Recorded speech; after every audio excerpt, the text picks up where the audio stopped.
नमस्कार साथियों, क्लास 12 की हिस्ट्री की कक्षा में आपका स्वागत है। आज हम लोग सेट 2 जो कि जैक बोर्ड के द्वारा जारी किया गया है उसके ऑब्जेक्टिव क्वेश्चन की प्रैक्टिस करेंगे। इस बार आप लोगों को 30 ऑब्जेक्टिव क्वेश्चन पूछे जाएंगे। तो चलिए हम लोग शुरू करते हैं सेट 2 हिस्ट्री के क्वेश्चन की प्रैक्टिस।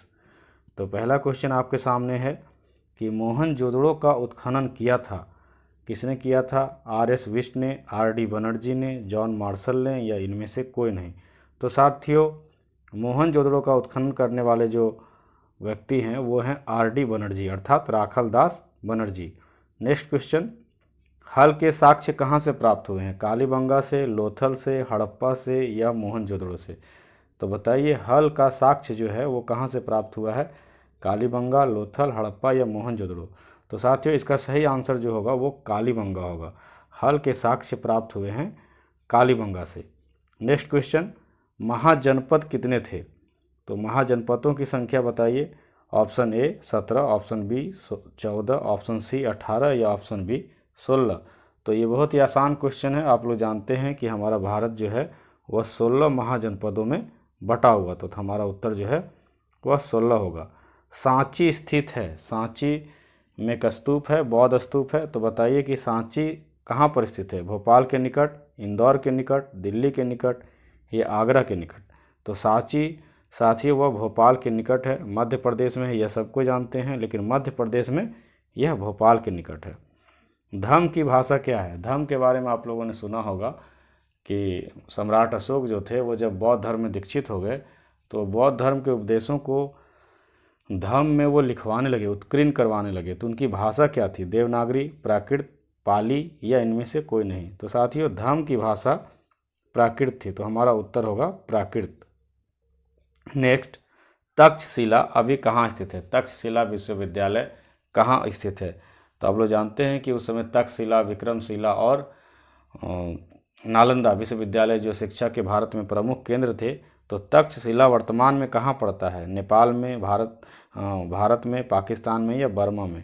तो साथियों, तक्षशिला का जो लोकेशन है वर्तमान के पाकिस्तान में। आपको बताना है कि नालंदा कहाँ पर है और विक्रमशिला कहाँ पर है। आप कमेंट बॉक्स में जरूर बताइएगा। धर्म महापात्र की नियुक्ति किसने की? धर्म के प्रचार के लिए किस सम्राट ने धर्म महापात्र की नियुक्ति की? बिंदुसार ने, अशोक ने, समुद्रगुप्त ने या पांड्या ने?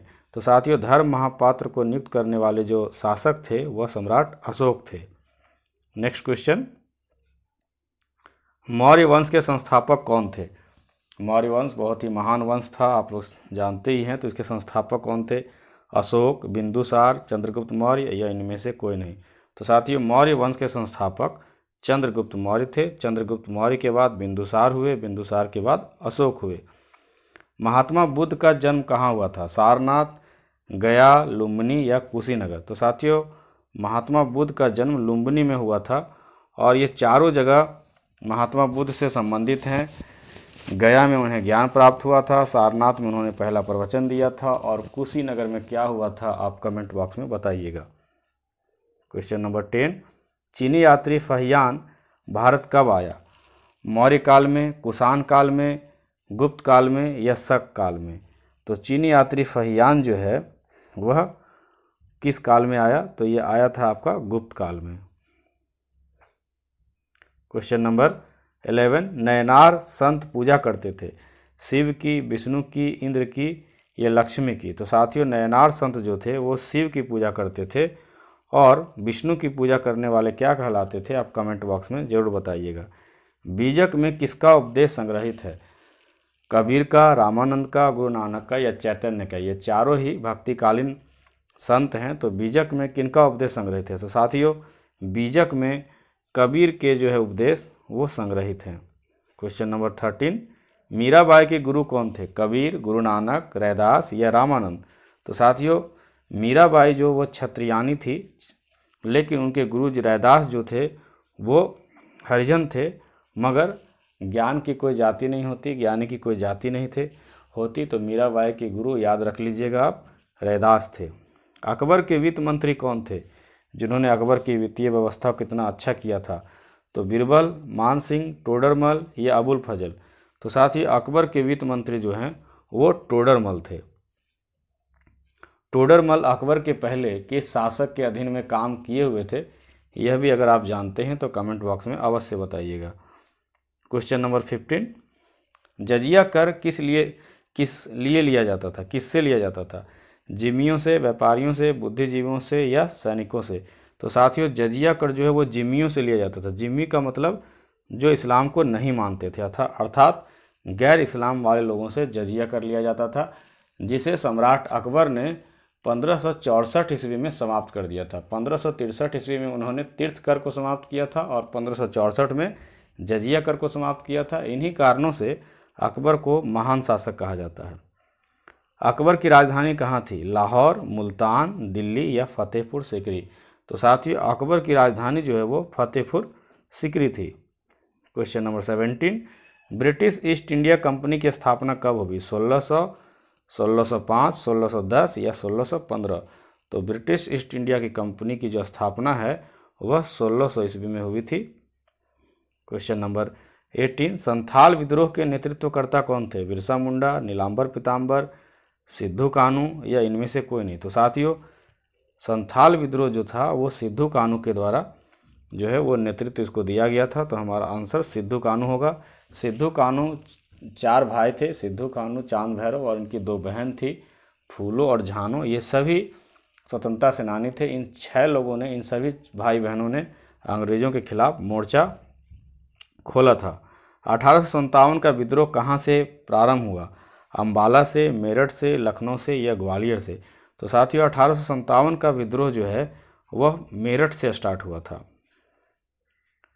क्वेश्चन नंबर 20, बिहार के जगदीशपुर में 1857 की क्रांति का नेतृत्व किसने किया? जगदीशपुर आरा से, बताइए किसने नेतृत्व किया? मंगल पांडे ने, तात्या टोपे ने, कुंवर सिंह ने या लक्ष्मीबाई ने? तो साथियों जगदीशपुर से नेतृत्व करने वाले 1857 का वो हमारे कुंवर सिंह थे, वीर कुंवर सिंह, जिनका एक हाथ में गोली लगा था तो अंग्रेज़ों की गोली, तो वो अंग्रेज़ों से इतना घिरना उनको था कि उन्होंने अपने हाथ को काट करके गंगा में बहा दिया था कि मैं इस हाथ को नहीं रखना चाहता हूँ। फिर उनकी कुछ दिन के बाद मृत्यु हो गई थी, लेकिन उनकी वीरता को आज भी पूरा देश सलाम करता है। क्वेश्चन नंबर 21, धन प्रवाह का सिद्धांत किसने प्रतिपादित किया था? एडम स्मिथ ने, आर.पी. दत्ता ने, दादा भाई नौरोजी ने या इनमें से कोई नहीं? तो साथियों धन प्रवाह का सिद्धांत दादा भाई नौरोजी ने प्रतिपादित किया था। इस सिद्धांत के अनुसार यह बात थी कि अंग्रेज किस प्रकार भारतीय धन को जो है वो इंग्लैंड ले जा रहे हैं और अपने देश को वो अमीर बना रहे हैं, जबकि भारत को कंगाल बना रहे हैं। भारत में रेल की शुरुआत कब हुई? 1853, 1858, 1855 या 1856? तो साथियों भारत में रेल की शुरुआत जो है वो 1853 में हुआ, जब बम्बई से लेकर ठाणे तक जो है पहली रेल चली थी। रॉलेट एक्ट कानून कब पारित हुआ? 1916, 1918, 1919 या 1921? तो साथियों रॉलेट एक्ट कानून जो है वो पारित होने का वर्ष 1919 था। 1919 में इसी कानून के विरोध में जो है जालियांवाला बाग में लोग इकट्ठा हुए थे और फिर जनरल डायर ने एक निर्मम हत्याकांड को अंजाम दिया था। यह सबसे छुपा हुआ नहीं, आप लोग सबको जानते हैं। महात्मा गांधी के राजनीतिक गुरु कौन थे? विवेकानंद, आर.एन. टैगोर, गोपाल कृष्ण गोखले या बाल गंगाधर तिलक? तो साथियों महात्मा गांधी के राजनीतिक गुरु जो थे वह गोपाल कृष्ण गोखले थे। तो हमारा आंसर जो है वह होगा गोपाल कृष्ण गोखले। क्वेश्चन नंबर 25, गांधी जी ने असहयोग आंदोलन वापस लिया कब? 1921 में, 1922 में, 1925 में या 1928 में? तो महात्मा गांधी ने असहयोग आंदोलन 1922 ईस्वी में वापस लिया, जब चौरी चौरा हत्याकांड हुआ। असहयोग आंदोलन की शुरुआत कहा जाए तो जालियांवाला बाग हत्याकांड के बाद हुआ और इसकी समाप्ति चौरी चौरा हत्याकांड के बाद हुआ। क्वेश्चन नंबर 26, स्वराज पार्टी के संस्थापक कौन थे? पंडित नेहरू, मोतीलाल नेहरू, सी.आर. दास या बी और सी दोनों? तो साथियों जब असहयोग आंदोलन गांधी जी ने वापस ले लिया तो कांग्रेस के कुछ लोग सोचे कि चलते हैं अंग्रेज़ों की जो असेंबली है उसी में भाग लेकर के हम उनकी सरकार की आलोचना करते हैं। तो मोतीलाल नेहरू और सी.आर. दास जैसे नेताओं ने जो है स्वराज पार्टी का गठन किया। तो हमारा उत्तर होगा डी, अर्थात मोतीलाल नेहरू और सी.आर. दास दोनों। क्वेश्चन नंबर 27, भारत छोड़ो आंदोलन का प्रारंभ कब हुआ? 1922, 1932, 1942 या 1946? तो साथियों आप लोग जानते हैं कि 8 अगस्त 1942 को गांधी जी ने अंग्रेजों भारत छोड़ो का नारा दिया और उसी के साथ भारत छोड़ो आंदोलन, क्विट इंडिया मूवमेंट की शुरुआत हुई। क्वेश्चन नंबर 28, भारत की संविधान का पिता किसे कहा जाता है? भारतीय संविधान का फादर ऑफ इंडियन कॉन्स्टिट्यूशन किसे कहा जाता है? Doctor Rajendra Prasad, B.R. अम्बेडकर, पंडित नेहरू या डॉक्टर सच्चिदानंद सिन्हा? तो आप लोग सबको जानते हैं कि हमारे संविधान के पिता जो हैं वो डॉक्टर भीमराव अम्बेडकर हैं। महात्मा गांधी का जन्म कब हुआ था? यह भी बहुत आसान क्वेश्चन है।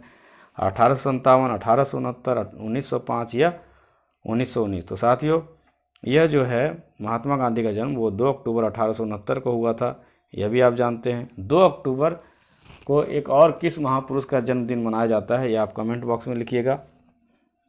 क्वेश्चन नंबर 30 जो कि लास्ट क्वेश्चन है ऑब्जेक्टिव के रूप में, भारतीय संविधान किस तिथि और किस वर्ष लागू हुआ? 26 नवंबर 1949, 26 जनवरी 1950, 26 जनवरी 1951 या 26 नवंबर 1952?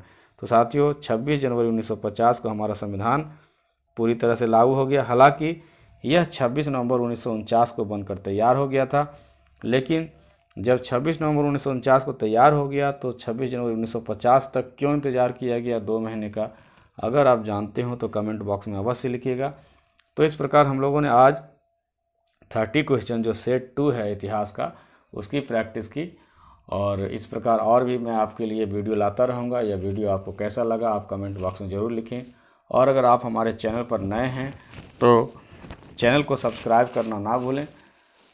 तो मिलते हैं इसी प्रकार के अगले वीडियो में, तब तक के लिए जय हिंद, जय भारत।